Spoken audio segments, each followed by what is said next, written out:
ನಮಸ್ಕಾರ friends, welcome back to movie ಮಾತು YouTube channel. Sandalwood ನ ಪ್ರತಿಭಾನ್ವಿತ ನಟ ಅಂದ್ರೆ ಅದು ರಾಜ್ಬಿ ಶೆಟ್ಟಿ ಅವರು. ಅವರ ಒಂದು ಹೊಸ ಚಿತ್ರ ರಕ್ಕಸಪುರದೋಳ್ ಟೀಸರ್ ನಿನ್ನೆ ತಾನೇ ರಿಲೀಸ್ ಆಯ್ತು. ಈ ಟೀಸರ್ ನಲ್ಲಿ ಏನಿರ್ಬೋದು, ಈ ಕತೆ ಏನು, ಈ ಸಿನಿಮಾಗೆ ರಕ್ಕಸಪುರ ಅಂತಾನೆ ಯಾಕೆ ಟೈಟಲ್ ಇಟ್ರು, ಸಿನಿಮಾ ಯಾವಾಗ ರಿಲೀಸ್ ಆಗುತ್ತೆ ಎಲ್ಲ ಈ ಒಂದು ವಿಡಿಯೋದಲ್ಲಿ ತಿಳಿಸ್ತೀನಿ.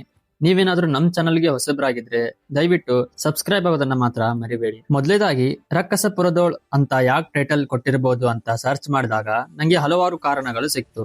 ಪ್ರಮುಖವಾಗಿ ಹಳೆಗನ್ನಡ ಅಥವಾ ಸಾಹಿತ್ಯಿಕ ಶೈಲಿಯಲ್ಲಿ ಈ ರಕ್ಕಸ ಅಂದರೆ ರಾಕ್ಷಸ, ಪುರದಲ್ಲಿ ಅಂದ್ರೆ ಊರಲ್ಲಿ ಅಥವಾ ಕಾಡಲ್ಲಿ ಎಂಬ ಅರ್ಥ ಬರುತ್ತೆ. ಇದನ್ನೆಲ್ಲ ಸೇರಿಸಿದಾಗ ರಕ್ಕಸಪುರದೋಳ್ ಅಂತ ಅರ್ಥ ಬರುತ್ತೆ. ಇದನ್ನೇ ಯಾಕೆ ಟೈಟಲ್ ಆಗಿ ಇಟ್ಟಿರಬಹುದು ಅಂತಂದ್ರೆ, ರಾಕ್ಷಸ ಎಂಬುವನು ಹೊರಗೆ ಎಲ್ಲೋ ಇಲ್ಲ, ಬದಲಾಗಿ ಪ್ರತಿಯೊಬ್ಬ ಮನುಷ್ಯನ ಆಲೋಚನೆ ಮತ್ತು ಕ್ರಿಯೆಗಳಲ್ಲಿ ಇರ್ತಾನೆ. ನಾಯಕನಾಗಿರುವ ಪೊಲೀಸ್ ಆ ಊರಿನಲ್ಲಿರುವ ರಾಕ್ಷಸರನ್ನ ಕೊಲ್ತಾನೋ ಅಥವಾ ತನ್ನೊಳಗೆ ಇರುವಂತಹ ರಾಕ್ಷಸನನ್ನ ಯಾವ ರೀತಿ ಎದುರಿಸ್ತಾನೆ ಅಂತ ಈ ಟೈಟಲ್ ನ ಇಟ್ಟಿರಬಹುದು.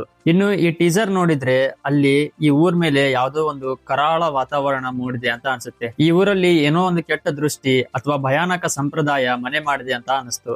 ಇನ್ನು ರಾಜ್ಬಿ ಶೆಟ್ಟಿ ಅವರ ಸಿನಿಮಾಗಳ ಕತೆ ಬಗ್ಗೆ, ಅವರ ಅದ್ಭುತ ಥಿಂಕಿಂಗ್ ಲೆವೆಲ್ ಬಗ್ಗೆ ಈಗಾಗಲೇ ನಿಮಗೆ ತಿಳಿದೇ ಇದೆ. ಗರುಡ ಗಮನ, ಋಷಭ ವಾಹನ, ಒಂದು ಮೊಟ್ಟೆಯ ಕತೆ, 45 ಹಾಗೆ ನಮ್ಮೆಲ್ಲರನ್ನ ನಕ್ಕು ನಗಿಸಿದ ಸೂಪ್ರಾಮ್ ಸೋ ಎಲ್ಲಾ ಸಿನಿಮಾಗಳಲ್ಲಿ ತಮ್ಮ ಅಭಿಮಾನಿಗಳಿಗೆ ಬೇರೆ ಬೇರೆ ಪಾತ್ರದ ಮೂಲಕ ಕಾಣಿಸ್ಕೊಳ್ಳೋ ಈ ರಾಜ್ಬಿ ಶೆಟ್ಟಿ ಅವರು ಈ ಸಲ ಪೊಲೀಸ್ ಪಾತ್ರದಲ್ಲಿ ಎಲ್ಲರನ್ನ ರಂಜಿಸೋಕೆ ಸಿದ್ಧರಾಗಿದ್ದಾರೆ ಅಂತಾನೆ ಹೇಳ್ಬೋದು.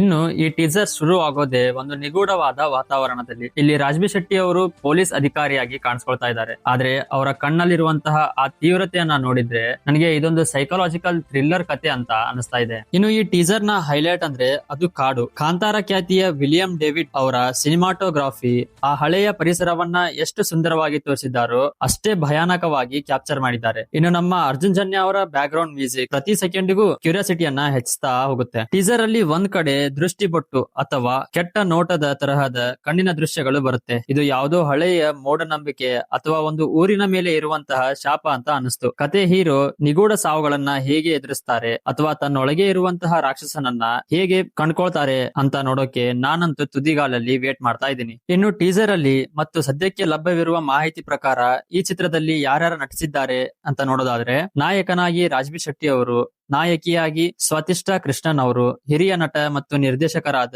ಬಿ ಸುರೇಶ್ ಅವರು ಕೂಡ ಒಂದು ಗಂಭೀರ ಪಾತ್ರದಲ್ಲಿ ಕಾಣಿಸ್ಕೊಳ್ತಾ ಇದ್ದಾರೆ. ಪೋಷಕ ಪಾತ್ರದಲ್ಲಿ ಶಿವಕುಮಾರ್ ಆರಾಧ್ಯ, ಅನುಷಾ ರೈ ಅವರು ಕೂಡ ಕಾಣಿಸ್ಕೊಳ್ತಾ ಇದ್ದಾರೆ. 45, ಒಂದು ಮೊಟ್ಟೆಯ ಕತೆ, ಸೂ ಫ್ರಾಮ್ ಸೋ ಅಂತಹ ದೊಡ್ಡ ದೊಡ್ಡ ಕನ್ನಡ ಸಿನಿಮಾಗಳನ್ನ ಮಾಡಿದಂತಹ ರಾಜ್ಬಿ ಶೆಟ್ಟಿ ಅವರ ಈ ಒಂದು ಸಿನಿಮಾ ಫೆಬ್ರವರಿ 6, 2026 ರಿಲೀಸ್ ಆಗೋಕೆ ರೆಡಿ ಆಗ್ತಿದೆ. ಬಾಕಿ ನಿಮ್ಗೆ ಈ ಒಂದು ಸಿನಿಮಾದ ಟೀಸರ್ ನೋಡಿ ಏನ್ ಅನ್ನಿಸ್ತು ಅಂತ ಕಾಮೆಂಟ್ ಮಾಡಿ ತಿಳಿಸಿ. ಹಾಗೆ ಈ ಒಂದು ವಿಡಿಯೋನ ನಿಮ್ಮ ಸಿನಿಮಾ ಲವರ್ ಫ್ರೆಂಡ್ ಗೆ ಶೇರ್ ಮಾಡೋದನ್ನ ಮಾತ್ರ ಮರಿಬೇಡಿ. ಮುಂದೆ ಇದೇ ರೀತಿ ಹೊಸ ಅಪ್ಡೇಟ್ ಗಾಗಿ ನಮ್ ಚಾನಲ್ ನ ಸಬ್ಸ್ಕ್ರೈಬ್ ಮಾಡ್ಕೊಳ್ಳಿ. ಮುಂದಿನ ವಿಡಿಯೋದಲ್ಲಿ ಸಿಗ್ತೀನಿ. ಅಲ್ಲಿವರೆಗೂ ಟೇಕ್ ಕೇರ್.